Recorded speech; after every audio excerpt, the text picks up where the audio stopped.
Anyway, folks, apologies for any poor lighting that you may be experiencing, but it's 18 minutes to 10 here in Scotland. My room's not exactly big, but hey, at least it's not silhouette view like you'd get on TV programs where they don't want to be identified. That's a plus point. Anyway, if hopefully it managed to show up on camera, because like how I'm not doing very well holding things up, there was this picture I printed off, known as Sleeves, drawn by the author of the fanfic it's based on. Well, I did mention in the last video I was hoping to make it into a cross-stitch pattern. And this will definitely be awkward to see, but that's what the finished picture should look like. It's, believe it or not, it's actually displayed in stitch view. But yeah, if I hold it a bit closer. Now this will definitely be awkward to see. This is what's known as, I believe, a page map. The reason why it looks kind of weird is because I always have symbols on colour. But there's a key down here that's got anchor numbers, because it might be in what I use. The default actually for the program I use is DMC. But I use Anchor. When I first bought threads, that's the majority of the ones I got. The only DMCs I got were like a couple of greens, a couple of blues, and bloody metallics. Sorry, did I say that out loud? Anyway, hopefully this should be a lot easier to see because, well, it's the patterns. And I'm showing the pattern because, well, the other stuff isn't as easy to see, but when I open the program, you'll probably get an even better look at it, because I need to make adjustments on my copy of it on the laptop. But this is page 1. Again, it's symbols on colour. I've got currently displaying 60, like sort of cross per page. That's the smallest I can see is 60 stitches, or 6 boxes across. Any smaller than that, and what's the point in me using it? I normally go for 40, occasionally 50, but yeah, if it's portrait view, I don't mind 60. This is on A4 paper because that's standard in the UK. And it may be awkward as well because it's light blue, because again, yay for lack of colour perception. But you got the top main bulk of it with the two main central bits. It's actually the centre of the picture is around here somewhere. That's the other part of the head. Then we have the body and the legs. Now there's actually a change here, because in EternalFluffy's actual pictures of Reala, she always gives him a brown belt. However, in the Wii game, Journey of Dreams, he does not wear a brown belt. He has a gold one. And concerning his clothes in the fanfiction are, well, the only thing that's different is the jacket. He's got one with sleeves this time, as opposed to what looks like a waistcoat. And yeah, and he's got a big blue gem thing. So yeah, the actual lower part of his body, bars, although you can't see them there, bar his shoes, is identical to how it is in the game. Therefore, I don't get why she always gives him a bloomin' brown belt. So I put it back to gold. Apart from that, yeah, it's effectively the same thing. And that's the other arm. It was awkward trying to work out the blues, because it's tempting to give him like whitish skin, considering when looking at him in the game it kind of looks like that's what he's got, but apparently now it's blue, and the picture shows it as blue, so that's what we're going with.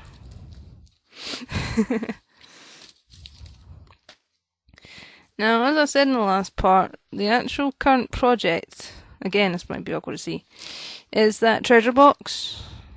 I'm going to take a slight break from doing it. It's still sitting under my bed, but because I sorted out all my threads and that, It would mean rifling through that big, huge, flaming pharmacy bag just to try and find the respective colours for it. I'm not doing that tonight because at the moment it's even worse for me trying to see what's what, even with all the numbers. I can easily turn this round, look at the numbers for DMC, because this comes from you collect it every fortnight magazine folder thing that's DMC specific. You convert it to Anchor and stuff. But still, I'd probably look at it going, So instead, move these out of the way, because that's the pattern in the back showing it's supposed to be 10th stitch, although I'm using KosStitch. Because 10th stitch is, if it's 10 count plastic, or it's definitely 7 count plastic, but I don't have any wool available, so I don't touch that at the moment. If it's 10 count, yeah, I don't mind. Instead, I'm going to do one of the other things I printed off. I'm not going to make it into a cushion, I'm just going to do the picture. But yeah, black work thingy. The reason I'm not making it into a cushion is because 1, I've never done that, and 2, I don't have anything to stuff in it. To, make it bulky and stuff. So I'm just going to do it as if it was a little sampler. But anyway, that aside, I'm just going to quickly load up the program I use for importing or making patterns. And as I said, update the copy of it on the laptop. And therefore it'll be a 2-for-1 deal, because then you get to see how the program works if you've never used it before or its Macintosh counterpart. Let's see what it is. Home Essentials. Here we are, WinStitch 2017. I also have 2015 and Stitch 2008. If you got a Macintosh computer, it'll be MacStitch. And you can do sort of cross system thing, as in if you'd already purchased one previously and then you happen to have, say you got a PC and then you happen to get a Macintosh, you can still use you can do a sort of cross to get the other one or whatever. It says about it on the Arthur Software website. If you go to the download page. Though I will say one thing, if people are willing to get WinStitch or MacStitch or whatever, as I found out, or almost found it the hard way, in 2015, one thing they never changed from previous years is when you buy the program, which here in the UK, if I remember rightly, was between £20 and £23, right? You have 7 days to download it. So if you don't manage to download the thing in the 7 days, your link expires. I mean, you've just lost all that money. So be warned. Okay? Good programs, but just be warned of that. And I want this one, because it is that pattern.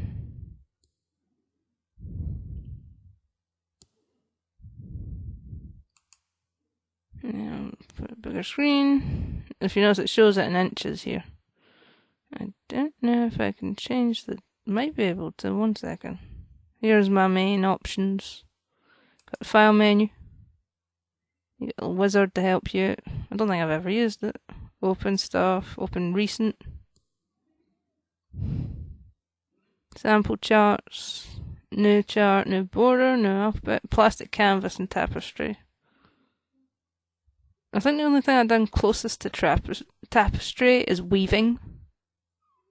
But I don't know. It kind of reminds me of it. Plastic canvas, as I already mentioned. Yeah, I use that. Knitting, I suck at that. Straight to the point, so I didn't bother with it. Then you get all your saves. Stitch to Go here is handy for folks that I think it works on tablets, but I know it's definitely useful for iPads and I think iPhones. But again, you might need MacStitch for that. You might have to look up on the website or someone else on YouTube that might use the programs. They'll probably be able to explain it better. page setup, good old print option, which if you are going to print off this thing, use that. I've discovered that the hard way. If you happen to choose a general sort of print, unless of course it's, well yeah, if it's from print dialogue, but if you happen to choose off like maybe an option from the toolbar if it has it or whatever, you're going to print everything regardless whether you want to or not. Thread sorter, these are handy. I'm not printing it off because I don't need thread sorters, because the way I organise mine. But yeah, it's the equivalent of, you know, if you get some patterns that you buy in the shops or whatever, you know, if you buy a kit, you'll get that cardboard with all the holes in it. It's them. Except these ones, when you print them off, and that does automatically take you to the print page, I, you know, went to see if I can create a thread sorter while I was using the PC earlier, and it kept trying to get me to print it. I didn't want to print it. But basically, it's whatever's in your key. It will actually put, like, lay it out as if you got one of those cards, and each, like, sort of circle that you punch holes into to put your thread through will have the number, that family number of the thread you're using, its name, and yeah, and I think, yeah, and symbol as well, if you're using symbols. Crochet, I don't do crochet, so I can't comment. Import, this is the main thing I used to actually get this picture in here. I actually selected that, the advanced one, browse. I ain't got a clue what that is. Also, anyone that has PC Stitch, I've noticed on YouTube there's a few videos of people giving tutorials and using it. You can import into these programs. I've not touched it myself, so I don't know. Export as PDF, I've actually done that on various patterns of mine. You can put the key, just export the key itself as a comma separated value file, which I think's, if I remember rightly from printing off various bank statements under said value, you can use Notepad and possibly Excel. Because for a while all I could do for print off bank statements was use that format, and I hate it. Stitched view, so yeah, you can see what the picture looks like when in KosStitcher's. Thumbnail. Again, these. Put picture into your pattern or behind the grid.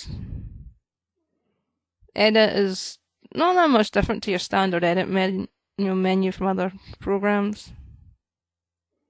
The main things are flip, rotate, and stuff like that. If anything, it's a bit like the edit menu you get in some sort of photo editing suite. You get speciality stitches, change your designer, which I will be doing in a minute, because I don't need the amount of squares across and down that it is. I think it's like 112 across and 148 down, but I actually just need 110 as opposed to 112, and 140 as opposed to the 148. Resize the design, that is a bit iffy. I've selected it once, I don't like it. So yeah, that's the be it on your own head, borders, centering, rotate your design, etc. Symmetry, I'd call that the lazy way of doing, you know, getting a pattern to repeat itself. You just maybe do one corner, and it's like that. Again, knitting. Toolbar, well, if I can get to de-highlight, here it is, that's that one. Oh yeah, and that bit there I'll explain in a minute, but that should, I think that goes with it. Yeah, it does. But that and that, I don't know if it was 2016 or this version, but it wasn't in 2015, so it was one of the two introduced it. Views. Stitch size, by default it has 14, but you can change it to anything. This, I think, is amazing. I'd say the largest size. Because technically the holes, but yeah, for the how many holes per inch, it goes from 1 all the way down to 100. Although it has a down arrow, the last option's disabled and it looks like it's in the millions, so yeah, what the heck. So yeah, 1 to 100. This is handy for, you know, if you happen to, I've noticed with a lot of like Flosstube videos, people use, you know, 32, 40, whatever. How the hell you manage it. kudos. You have my appreciation. I can't even see 18 for the most part. I did a bookmark on 18 once and that was under great lighting and I still struggled. But yeah, if you happen to use higher counts, these are handy. Shapes, you got your standard, and then you got all these. Oh yeah, and it does, I think these are to do with different brands. I ain't got a clue what that is. I never noticed that before. Style, you can change whatever style you use. I think one of these is even weave, but I'm not too sure. I've not used even weave, so I've used Aida, I've used plastic, and I've used vinyl weave, because it was like a sort of fridge magnet thing that the magnet fell off of. But yeah, I've used vinyl weave, that's kind of cool. I can't, believe it or not, I've tried buying it. I can't find it anywhere. Not on eBay, not on Amazon. I could be looking in the wrong, maybe the UK ones aren't any good. But I can't find vinyl weave and it's cool. It'd probably be expensive. Cloth colour. You get your dialogue up here like you would do if you're like changing your backgrounds or anything. So yeah, you can choose what colour you want. I'm just keeping it as standard. Because sometimes it clashes with whatever I'm doing.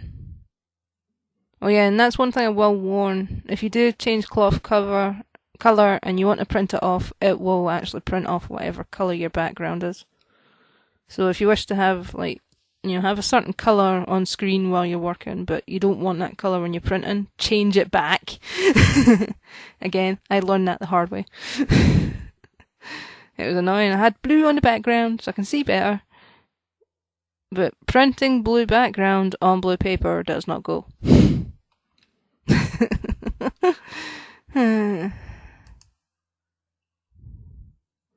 So, yeah, you got all them. I ain't got a clue what that is. Your zoom options, but that's what the magnifying glass is for. Change your thickness of your grid lines. I just keep it as standard. You can say whether or not the grid is visible. So it's just like having it a picture. That's handy if you're going to do something like stitch view or something, just to see what it looks like. But I keep them on. It's by default anyway, so yeah, I keep them. Show center line, that's what the red strip here is. And as you go to certain points of the pattern where the two red lines cross, that's your center. It doesn't print off the red lines on your pattern, you just get those arrows. I wish it did! It'd be handy! Now you can choose how many. This is handy for, if you. I'm used to 10 by 10, but if you prefer 5 by 5 or some other measurement, you can choose that. Guides, none. I've never used that, so I don't know. Rulers. Inches and centimeters or rows and columns. Let's try that. Rows and columns. Now that's actually how it prints off. So why doesn't it have that as default? I'm going to keep that. Because that's how it prints off. So that's what I'm used to looking at. Weed. Yeah, that's handy that. Again, you got your various views here. I've never checked that, so I don't know.